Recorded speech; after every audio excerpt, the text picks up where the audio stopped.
इस लेक्चर में हम graph of visible region find करेंगे। देखते हैं इसके लिए क्वेश्चन में हमें 3 इनक्वालिटीज़ दी गई हैं। ये फर्स्ट 3 इनक्वालिटीज़ हैं और लास्ट 2 पे हमें रिस्ट्रिक्शंस दी गई हैं। 2 रिस्ट्रिक्शंस हैं और 3 इनक्वालिटीज़ हैं। देखते हैं इसका सोल्यूशन में सबसे पहले हम एसोसिएटेड इक्वेशंस लिखेंगे। तो एसोसिएटेड इक्वेशंस के लिए हम क्या करेंगे कि हम तीनों इनक्वालिटीज़ को इक्वल के साइन में चेंज करेंगे तो ये एसोसिएटेड इक्वेशंस बन जाएंगे और इसे इक्वेशन 1, 2 और इक्वेशन 3 का नाम दे देंगे। तो ये हमारे पास 3 इक्वेशंस आ गई। अब इन तीनों को हम 1 बाय 1 सॉल्व करेंगे। या हम ये भी कर सकते हैं कि एक्स इंटरसेप्ट हम इन तीनों का फाइंड करें और उसके बाद फिर वाई इंटरसेप्ट इन तीनों का फाइंड कर लें। तो हम पहले इन तीनों का एक्स इंटरसेप्ट फाइंड करते हैं। तो एक्स इंटरसेप्ट के लिए हम क्या करेंगे, हम पुट करेंगे वाई को 0 इक्वेशन 1, 2 और 3 में।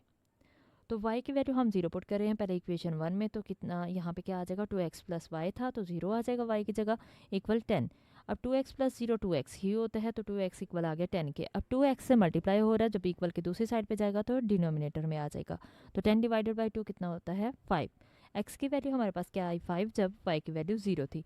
अब सेकेंड इक्वेशन में भी हम पुट करेंगे x प्लस 4 इंटू 0 आ जाएगा। 4 को 0 से मल्टीप्लाई करेंगे तो 0 हो जाएगा और x प्लस 0 x आ जाएगा। x की वैल्यू 12 आ गई। तो इसका पॉइंट बनाएंगे तो पॉइंट क्या होगा 12 इंटू 0। अब थर्ड इक्वेशन में भी पुट करेंगे y की जगह 0 और इसको 2 को मल्टीप्लाई करेंगे 0 से x प्लस 0 x ही हो जाएगा। तो 10 x की वैल्यू क्या आ गई 10। अब इसका पॉइंट लिखेंगे तो पहले x की वैल्यू लिखते हैं फिर y की वैल्यू। तो x 10 है, y 0 जब है। y इंटरसेप्ट के लिए हम पुट करेंगे x की वैल्यू 0 इक्वेशन 1, 2 और 3 में। इक्वेशन 1 में पुट करेंगे तो यहाँ पे x की जगह 0 आ जाएगा। तो जब 2 0 से मल्टीप्लाई होकर 0 हो जाएगा। 0 प्लस वाई इक्वल 10 आ गया, यानी y की वैल्यू कितनी आ गई 10। अब इसका पॉइंट लिखेंगे तो 0 10 यानी x की वैल्यू पहले लिखेंगे और फिर y की वैल्यू। इसी तरह से हम सेकेंड इक्वेशन में पुट करेंगे x की जगह पे 0 0 प्लस 4y इक्वल 12 आ गया। तो 0 प्लस 4y कितना होगा 4y। अब 4 इधर मल्टीप्लाई हो रहा है, इक्वल की दूसरी साइड पे जाएगा तो डिनोमिनेटर में आ जाएगा, यानी y किसके इक्वल आएगा 12/4। 12/4 क्या होता है 3, तो y की वैल्यू 3 आ गई। इसका पॉइंट लिखेंगे तो पॉइंट क्या होगा 0 3, यानी x 0 है y 3 है। अब थर्ड इक्वेशन में भी हम x की जगह 0 पुट करेंगे तो 0 प्लस 2y इक्वल किसके आ गया 10 के। तो 0 प्लस 2y ही होता है। 2 इधर मल्टीप्लाई हो रहा है, इक्वल की दूसरी साइड पे जाएगा तो डिनोमिनेटर में आ जाएगा। तो 10/2 आ गया। 10/2 क्या होता है 5 होता है। तो ये हम लिख देंगे कि कि हमारे पास x की वैल्यू 0 है जब y की वैल्यू 5 है।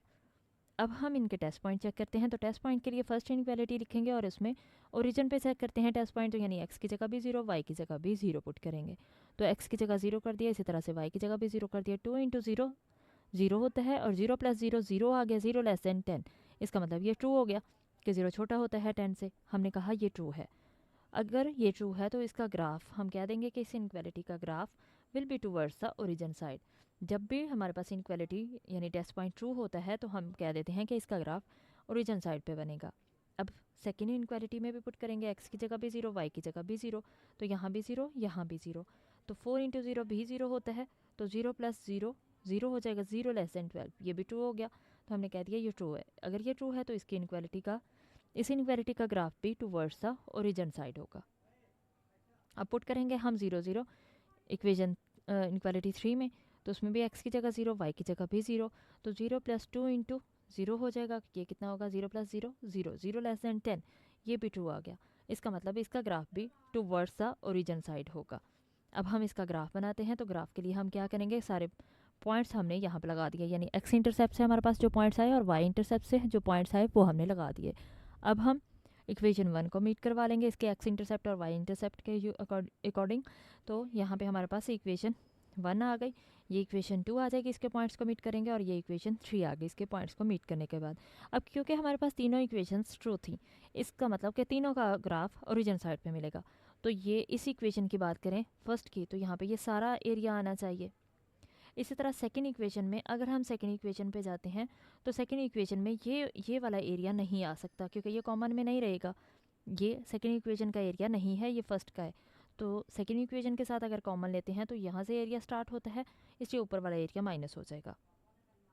अब हमारे पास जो एरिया आएगा वो सेकेंड इक्वेशन से स्टार्ट होगा, यानी यहाँ से स्टार्ट हो जाएगा। ये एरिया सारा ओरिजिन वाली साइड पे है तो इसलिए ये आ जाएगा।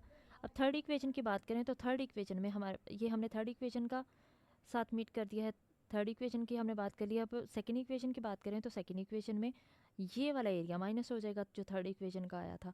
तो अब हम सेकेंड इक्वेशन का अगर करते हैं तो ये हमारे पास सारा एरिया आ जाएगा। ये मैं इसलिए शेड कर रही हूँ कि ताकि आपको अच्छे से समझ आ जाए कि हमारे पास एरिया ये वाला नहीं आएगा, जस्ट ओरिजिन वाली साइड पे, तो ये एरिया हमारे पास आ जाएगा। अब यहाँ पे देखा जाए तो हमारे पास कॉमन एरिया कौन सा आ सकता है, क्योंकि एक्स भी greater than equal to zero है और वाई भी greater than equal to zero है। अब हम इस कॉन्स्टेंट्स को यूज़ करेंगे, यानी इस रिस्ट्रिक्शंस को यूज़ करेंगे। रिस्ट्रिक्शन क्या कह रही है कि एक्स भी पॉजिटिव है, वाई भी पॉजिटिव है। और ऐसा कब पॉसिबल होता है, ये जस्ट फर्स्ट क्वाड्रेंट में पॉसिबल होता है। तो फर्स्ट क्वाड्रेंट में हमारे पास जो रीजन आएगा वो जस्ट ये रीजन आएगा, जो हमारे पास कॉमन रीजन आएगा वो जस्ट ये रीजन आएगा, जो कि इन रिस्ट्रिक्शंस के अकॉर्डिंग होगा।